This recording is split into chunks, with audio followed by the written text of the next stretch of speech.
Hey guys, just a little bit of show here on how I installed my air conditioner in the van. My name is James Daniel, and just wanted to clarify exactly how I did it, so hopefully you can get a little bit better ideas.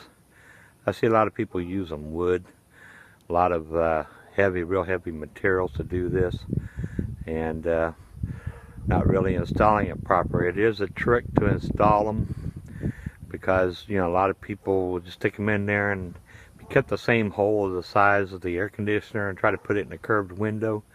It's just going to stick straight up in the air because it's meant to go into a flat wall. So to help get the water to drain out the back and to be properly installed so it doesn't put pressure on your compressor and other things, this is how I had done it. What this is 1/4-inch aluminum plate. Alright, I went down to just a regular fabricator machine, metal shop, and just got some a 1/4-inch aluminum flat plate. I measured it 1 inch, I think it was 1 inch wider than the window, and 1 inch or taller than the window, and 1 inch wider than the window, to make sure I had enough. What I did is I come out, and when I got done, I took the window out. It's like this. See, it's one of those ones that opens up on mine. It's got hinges at the top up here, for the window, and then the hinge plate. All I did is I took all this loose and disassembled this and took the glass off. And as you can tell, after I took the glass itself and I laid it onto the metal, and the metal wasn't curved yet, so it wasn't right. So I actually had to go to I had a piece of 10-inch PVC pipe, and I laid this aluminum over it, took a rubber mallet, and just pressing down on it and hitting it with a mallet a few times, I was able to get a slight bend, into this metal. And I kept adjusting it till it matched the window. And then once I knew I had the curvature of the window, what I done is I took the glass off and I laid this the glass over top of this piece of metal, and I marked it out specifically exactly just like the window. I even marked the window grommets, the handle grommet, everything. And then what I had done, see if you can see up here, see this window, actually I can unrelease this if I didn't have it screwed down tight. You could actually open it up and use it as a window as well. So, but that's how I set it up. Now what I done, the first unit I put in was a 5,000 BTU, and I have a regular, this is a 1500 Chevy Express with the high top. And what I did is that one there was okay, but in the middle of the day when the heat was out, especially in the summer, it just wasn't enough to keep up. Hi, Mr. Dale. It would just continue to overheat, and then I also worried about the heat in there, and I needed heat as well, and I was afraid to use the gas heat, the gas buddy heaters and other things, way people were heating the vans. So what I did is I went and got this air conditioner, and this is the LG model. It's 115 volt, 7,500 BTU cooling capacity. It's 6.3 amps. It draws 670 watts. The heating capacity is 3,850 BTUs. Input on that is 1,260 watts at 11 amps. It's a 410A unit. It has the refrigerants, the newer style. Very, very nice unit. Now this unit is digital. It has the economy mode. It has the fans where you can turn a fan on and off.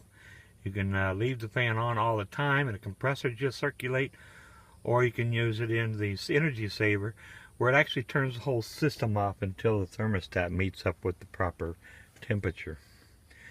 This is the one that I would recommend because all in all, even with the 5,000 BTU at night when it was running, it would still have to run the fan when it got cold enough to turn the compressor off.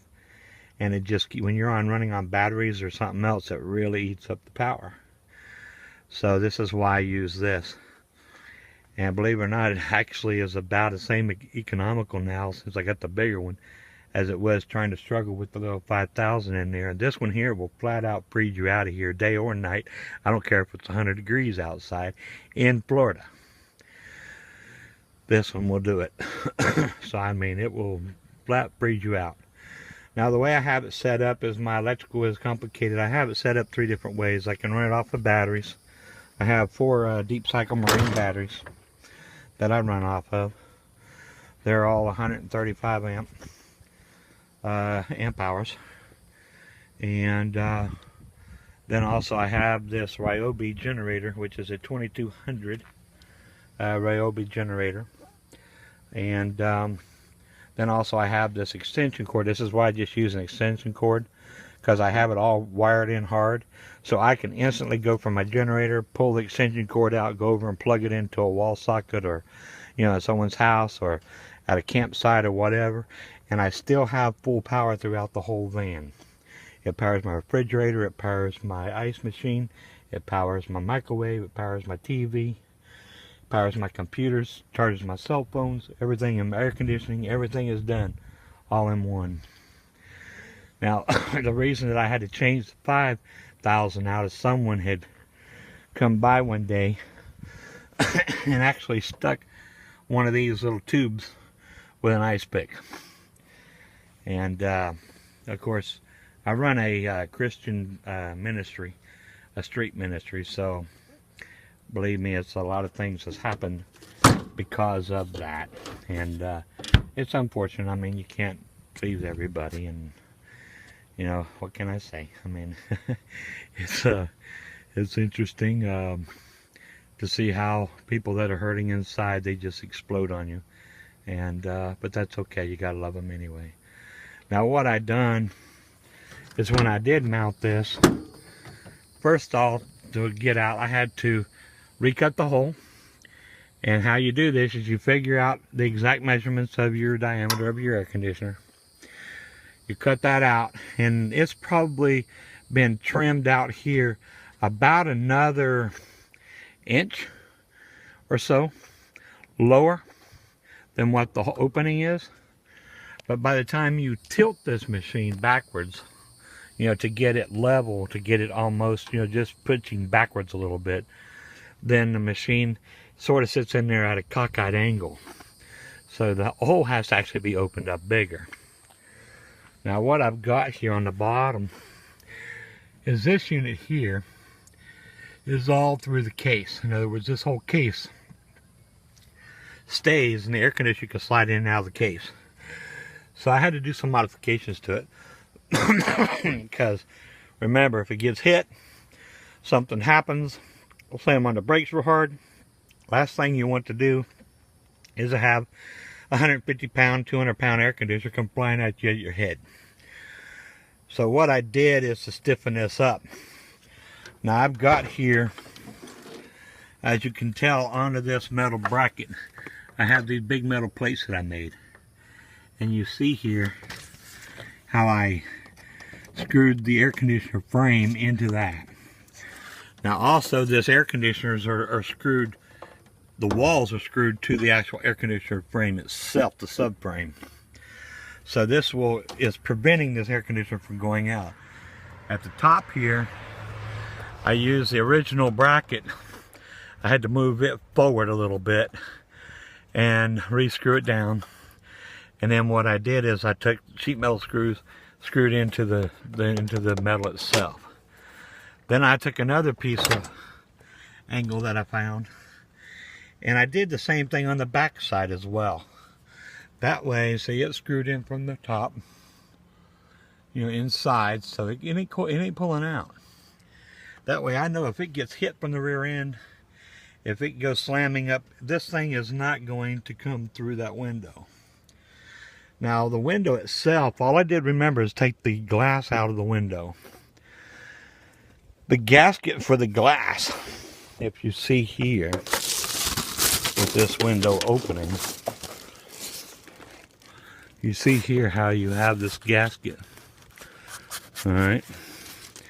Well, the gasket is also on this window as well. This metal plate is actually going against this gasket and sealing it as well.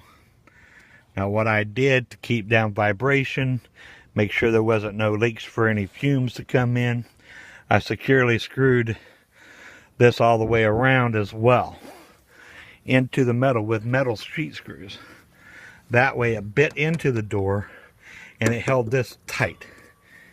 Then what I did is I come around all around the whole entire window and underneath, everywhere, all the cracks everywhere around it. Top, bottom, sides, everywhere. And I filled it with 100% silicone. Now I didn't want the machine sticking 10 feet out the back of the van. I wanted it sort of smaller profile, so I figured, all right, well, I'll just have the air conditioner itself inside.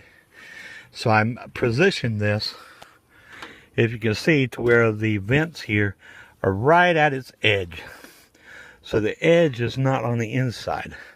These vents are all cocked and sealed as well. That way all this air conditioner does is work. And what happens is when the air conditioner is on, it produces water.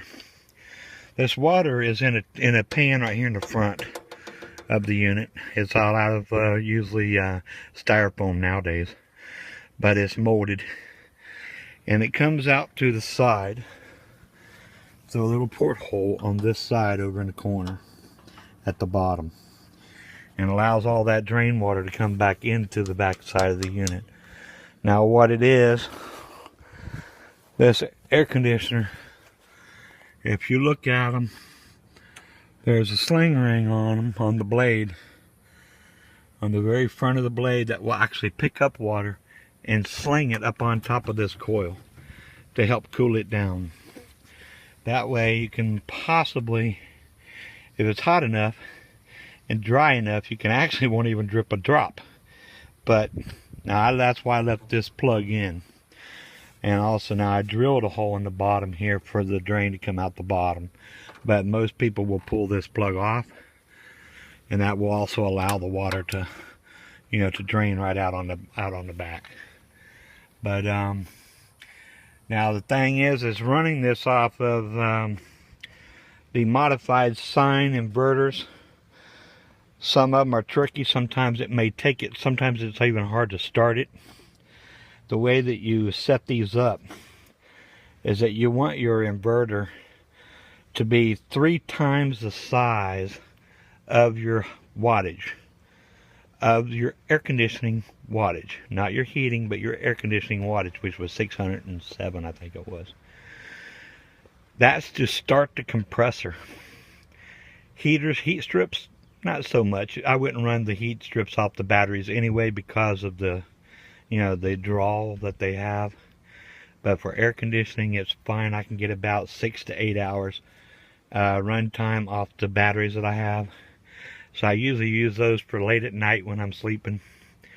During the day and up through the night while I'm cooking and all that, I run my generator.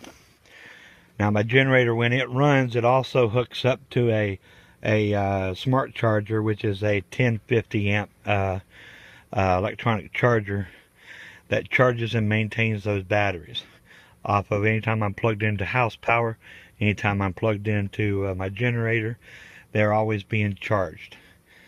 Now I do have the stuff to hook them up to my alternator. I've even replaced the alternator with the 300 amp alternator. I just haven't installed that as of yet. But I see really no need. I've never run out of power, so I really don't know if I need to use that or not.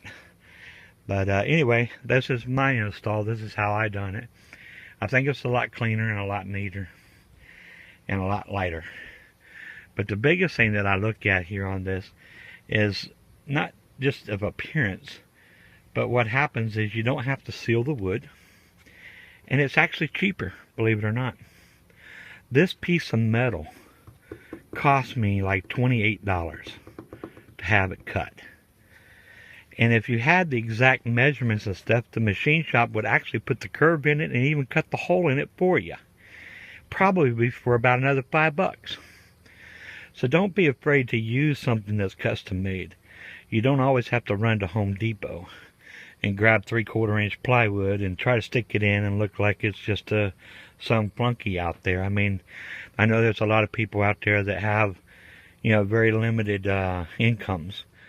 But by the time you buy a piece of plywood, cut it all up, get all the angle brackets, everything else you need to put in there, you're going to have $50, $80 into it anyway. So this is actually cheaper. I think the tube of silicone was like $6. So, and then a few screws. That's all I have. There's not that much. But I just wanted to show you how I installed it. I even started painting the ceiling and the roof on the van back when I had the 5,000 BTU air conditioner in it. And it just wasn't big enough to handle the summer heat here in Florida. I mean, out west, yeah, you have a lot more options. But when you're on the East Coast and you got all this humidity and stuff that's out there, trust me, it can become a bear. So just really think it out. And believe it or not, I did this on the road. So this is something you could do underneath the shade tree anywhere. I use my tools, which are all Ryobi. I got the complete set. I don't think there's anything that Ryobi makes that I don't have. So this is how I use and do all my work, is all off of batteries. And that's even charged and brought up with all batteries too. These same systems, my main battery bank, and also the car running, I can plug it into the cigarette lighter and charge them. I can plug it into the generator and charge them. So you're always with batteries. I've got 8 of those, 8 of the batteries.